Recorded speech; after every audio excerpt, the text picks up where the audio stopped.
नमस्कार दोस्तों। आपने एक कहावत तो सुनी ही होगी, उल्टा चोर कोतवाल को डांटे। जी हाँ, यही बिल्कुल हो रहा है। जो चोर है वो डांट रहे हैं, वो फटकार रहे हैं और धमका भी रहे हैं और फिर आपका छीन रहे हैं और खुद मौज कर।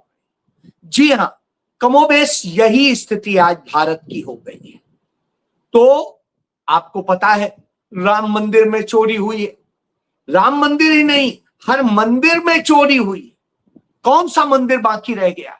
चाहे केदारनाथ हो, चाहे बद्रीनाथ हो, चाहे वैष्णो माता का मंदिर हो, चाहे तिरुपति जी हो, या चाहे अयप्पा भगवान का मंदिर हो, या इसके अलावा काशी विश्वनाथ हो, महाकाल लोक हो, कोई भी मंदिर हो।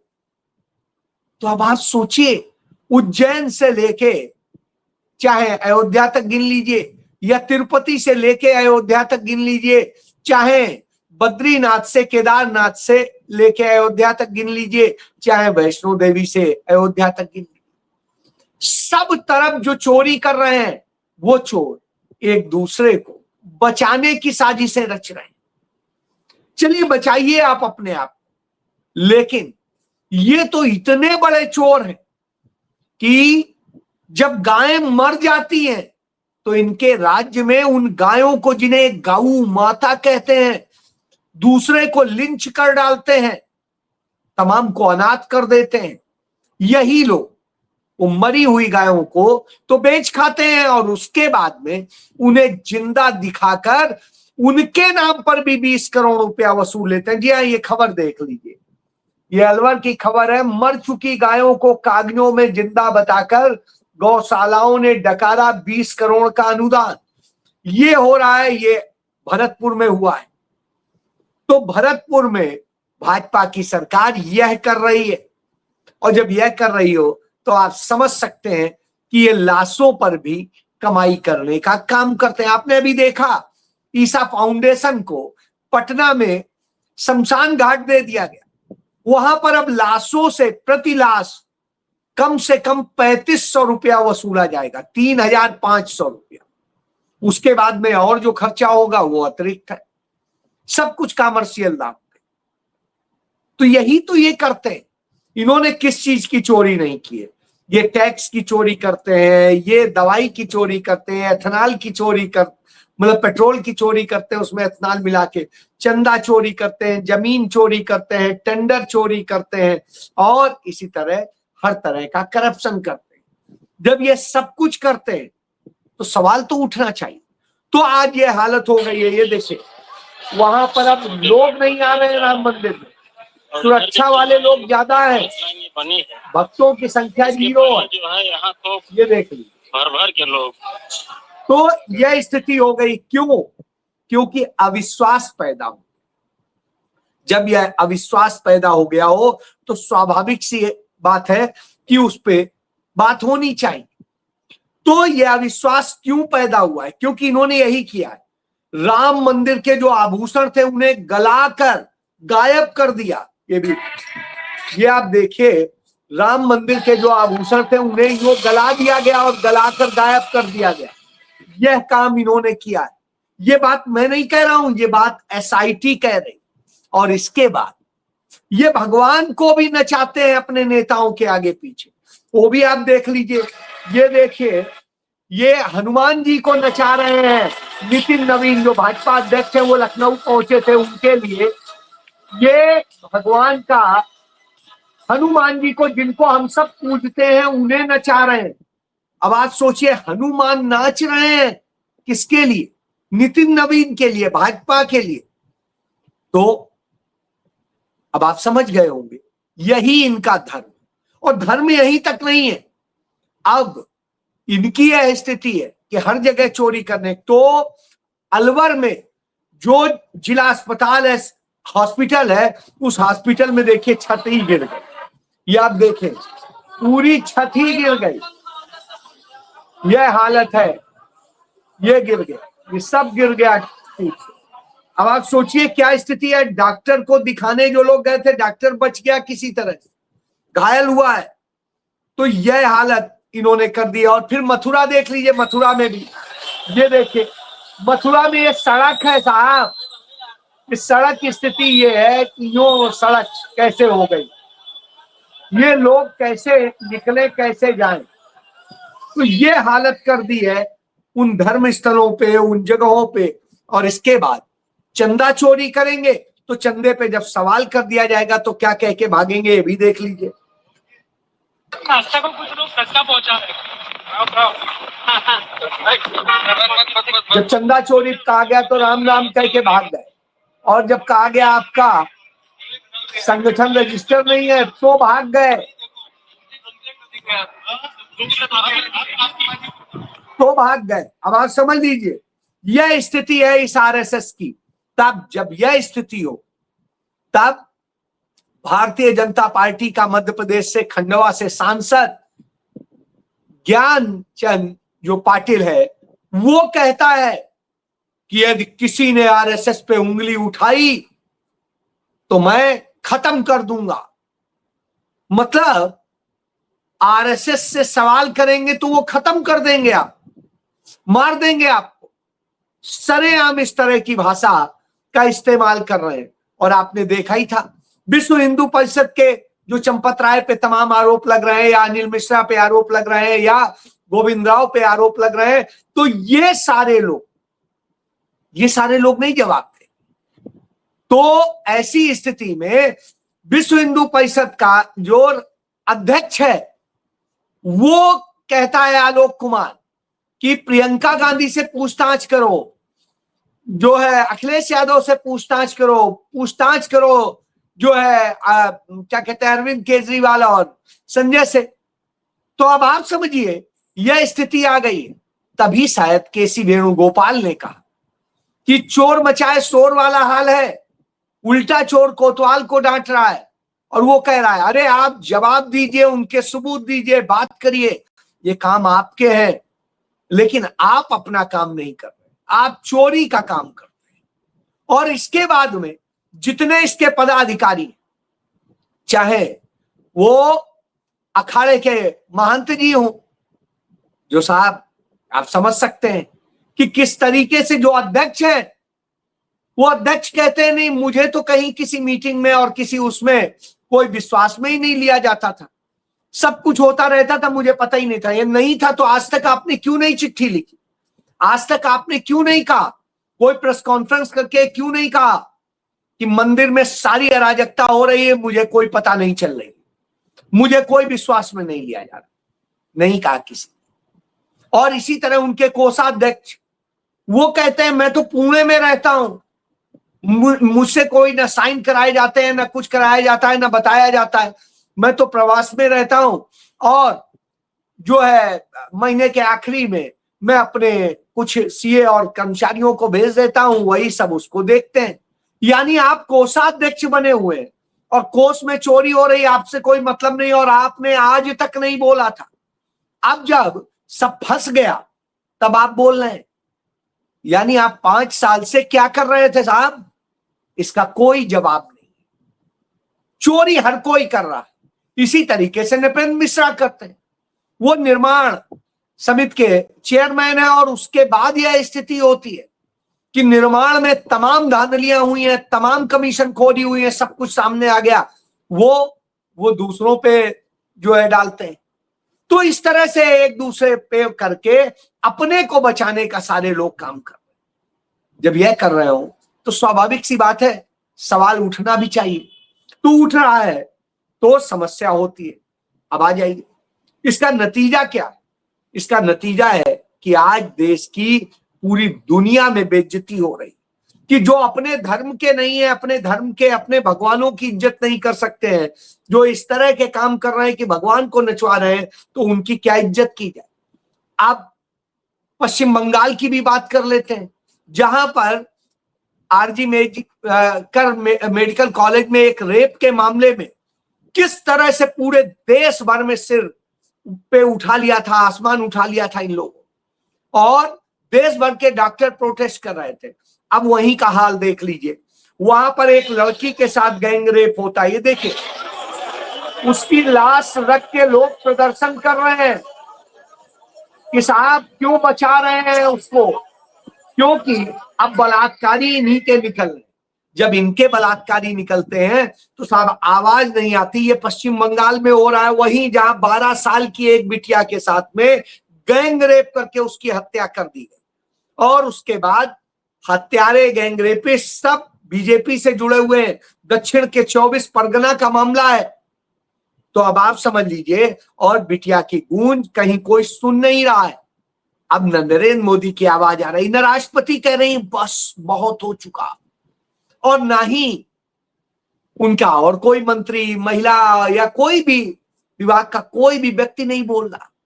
क्यों? क्योंकि अपनी सरकार बन गई। अब चाहे रेप करो, कुछ भी करो, कोई नहीं बोलेगा। तो अब आप इससे समझ सकते हैं कि किस तरह के लोग हैं और कैसे करते हैं। इसका नतीजा क्या हो?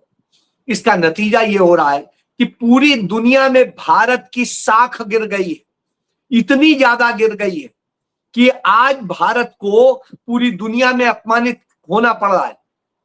नरेंद्र मोदी बड़े उससे बोलते थे, और वही नहीं, उनके तमाम सारे भक्त, अंधभक्त और तमाम स्टार्स फिल्मों के बोलते थे अब हम विदेश जाते हैं। तो पासपोर्ट भारत का देखते ही लोग कहते हैं भारत का पासपोर्ट नहीं नहीं है, आप जाइए, और वो नमस्कार करते हैं। स्थिति ये है कि भारत का पासपोर्ट जो 2014 में 76 नंबर पर था, 76 नंबर पर, आज वह पासपोर्ट की जो रैंकिंग है वो 125 हो गई। 125, 125 पे पहुंच गए। जब इतनी बुरी स्थिति में आप पहुंच गए हो तो आप जान लीजिए कि आपकी हैसियत क्या हो गई। आज दुनिया में आप इस हालत में आ गए। पंडित जवाहरलाल नेहरू देश के प्रधानमंत्री थे, तो 125 देश उनके पीछे चलते थे। वो गुटनिरपेक्ष आंदोलन के प्रमुख थे। और यहां स्थिति ये है कि हमारे देश का प्रधानमंत्री भारत के पासपोर्ट को 125 नंबर पे ले आया, यानी हम 125वें नंबर पे सबसे पीछे चल रहे हैं कि सरकार हम भी हैं, हमें भी देख लो। शायद यही वजह तो है कि दुनिया भर के देशों में घूम घूम के नरेंद्र मोदी ने जो पुरस्कार लिए हैं, और उस पर द गार्जियन जो लिखता है कि बस नरेंद्र मोदी को कोई झूठा सच्चा कैसा भी पुरस्कार देने का कर दो, भागा चले आएगा, वही स्थिति आज नरेंद्र मोदी की है। और उस कारण से भारत की इज्जत यह हो गई, भारत के पासपोर्ट 125 नंबर पे पहुंच गया है। यानी आप इस हालत में आ गए। क्यों आ गए? क्योंकि नरेंद्र मोदी ने यह किया है, उनके आरएसएस बीजेपी ने यह किया है। भारत एक नफरती देश के रूप में जाना जाने लगा है, और ऐसा जाने लगा है जहां लोकतंत्र खत्म हो चुका है, जहां पर कोई भी विधिक संस्था सही काम नहीं करती। कई देशों ने अपने एडवाइजरी जारी कर दिए कि भारत दुनिया में सबसे असुरक्षित देश महिलाओं के लिए, इसलिए मत जाइए भारत। यदि महिलाएं जाती हैं तो बेहद सावधानी बरतें। अब आप इससे समझ सकते हैं भारत की यह दशा हो गई। तो जब यह दशा हो गई और भगवान के यहां भी ये खेल हो रहा हो, तो आप समझिए इनके यहां कोई नैतिकता नहीं रह गई। और जब नैतिकता नहीं रह गई है तो नरेंद्र मोदी फिर घूमने चले जाते हैं। जी हाँ, घूमने चले जाते हैं। कहां? ऑस्ट्रेलिया, वियतनाम, न्यूजीलैंड, 3 देश घूमने निकल गए। वियतनाम पहुंच भी गए। अब आप सोचिए, ये घूमना फिरना और ये बस यही अय्यासियां, बार बार अय्यासियां। अभी आपने देखा था सिर्फ 1.25 लाख लोगों की आबादी वाले देश सेशेल्स गए थे, वही जो टैक्स हेवन के लिए जाना जाता है, यानी जहां पर काला धन खपाया जाता है, वहां पर भी नरेंद्र मोदी गए थे। साहब कौन सा काला धन? ये मंदिरों वाला खपाने गए थे कि आरएसएस वाला खपाने गए थे कि कौन सा खपाने गए थे? सवाल उठेंगे, क्योंकि नरेंद्र मोदी ही कहते थे काला धन काला धन काला धन। चलिए, वो तो कुछ नहीं हुआ। इस देश के लोगों का रोजगार छिन रहा है। इसका भी देखिए, राहुल गांधी बार बार बता रहे थे, संसद में भी बताया था कि एआई आया है, वो किस तरह से रोजगार छीनेगा, इसलिए भारत के युवाओं को उसके लिए तैयार कीजिए। जो आईटी इंडस्ट्री है, दूसरे से जुड़े हैं, उनको उसके लिए ट्रेंड कराइए। लेकिन नहीं कराए।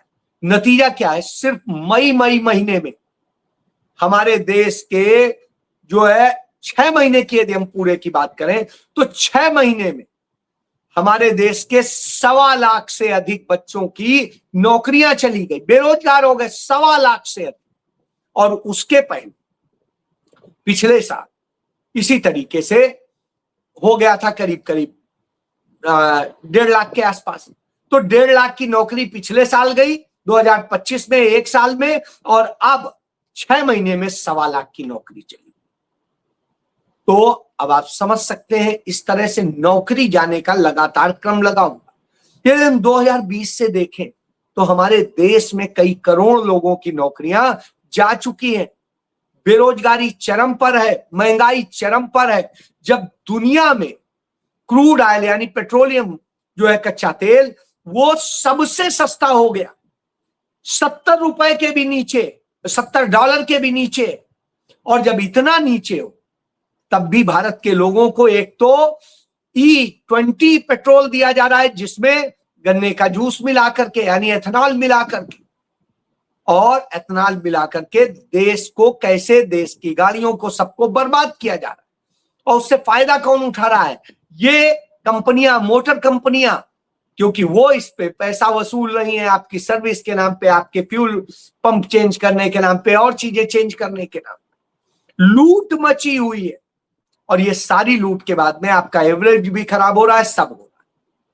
तो जब ये सब हो रहा हो तो एक और बता देते हैं, भारत के नेता प्रतिपक्ष राहुल गांधी जयपुर जाते हैं, जो ट्रक और बसों की बॉडी बनाती है उस कंपनी में, कारखाने में गए और वहां जाकर देखा तो उन्होंने बताया कि जो रॉ मटेरियल आ रहा है वो इतना कंडम किस्म का आ रहा है, इतना ज्यादा खराब आ रहा है, जिसके कारण ही तमाम बसों में, तमाम दूसरे उनमें, ट्रकों में, सब में आग लग रही है, क्योंकि माल ही वो आ रहा है। और ये माल क्यों आ रहा है? क्योंकि पहले भारत में खुद बनता था, मेक इन इंडिया होता था, अब वो नहीं हो रहा, अब वो चाइना से सप्लाई हो रहा है, और चाइना से भाजपा से जुड़े हुए लोग सप्लाई कर, जिसके कारण यह स्थिति हो रही है कि बसों में आपकी जिंदगी भी सुरक्षित नहीं है, आग लग जाती, कंडम किस्म का, इसलिए आग लग जाती। और आग लगती है, दोष दिया जाता है बॉडी मेकर को, जबकि बॉडी का उसमें कोई लेना ही देना नहीं, वो जो इलेक्ट्रिक तार हैं, दूसरे हैं, इक्विपमेंट्स हैं, उनमें के कारण लग, तो सारी चीजें दिखाते हैं। और यह हालत हो गई है कि अब वो अपने रोजगार, उनका जो निर्माण कार्य है वो आधा रह गया, क्योंकि सारा काम नरेंद्र मोदी चीन को सौंप रहे हैं, उसी चीन को जिसने अरुणाचल प्रदेश में हमारी 60 वर्ग किलोमीटर की जमीन कब्जा कर ली है। वहां पर 625 काउंटी उसने अपने बना लिए, यानी 625 उसने गांव बसा लिए हैं वहां पर बॉर्डर पर, और हमारी जमीन कब्जा करता चला रहा है। उस चीन को सारा ये धंधा दे दे। तो हमारे देश का जो मेक इंडिया कहते थे, मेक इन इंडिया तो खत्म हो गया, ना मेक इन इंडिया है, ना ही हर शहर की अपनी जो रोजगार की और उत्पादन की क्षमता थी उसे रहने दिया, सब कुछ चीन को सौंप दिया, और खुद कभी ऑस्ट्रेलिया, कभी वियतनाम, कभी न्यूजीलैंड, कभी कहीं, कभी सेशेल, सब घूमे रहिए, इजराइल को जाके बाप बना लीजिए। जी हाँ, यह किया, इसीलिए देश का यह हाल हुआ। तो राहुल गांधी तो आपको बता सकते हैं, सच वो बता रहे, मौके से जाके बता रहे। समझना, आपके बच्चों का भविष्य वैसे ही बर्बाद कर दिया है, हर पेपर लीक होता है, हर तरह का गुनाह होता है। तो छात्रों की गूंज करके Congress party, NSUI, youth Congress सब लड़ रहे हैं आपके, लेकिन ये आपका जीवन बर्बाद कर रहे हैं, पैसा उठवा रहे हैं, सब कुछ कर रहे हैं। चाइना सिर्फ मई महीने में उसने 125 टन उसने सोना खरीदा है, और लगातार वो सोने का भंडारण कर रहा है। और नरेंद्र मोदी आपका सोना छीन करके अपने यहां जमा करना चाहते हैं, जिससे वो सोना चीन को सौंपा जा सके। अब तक उन्होंने यही किया, तो वही कर। तो अब आप खेल को समझ सकते हैं, इसलिए आपका जीवन, आपका सब कुछ बर्बादी में है। सोचना आपको, ना आपके भगवान सुरक्षित, ना आप सुरक्षित। जी सोचिए। जय।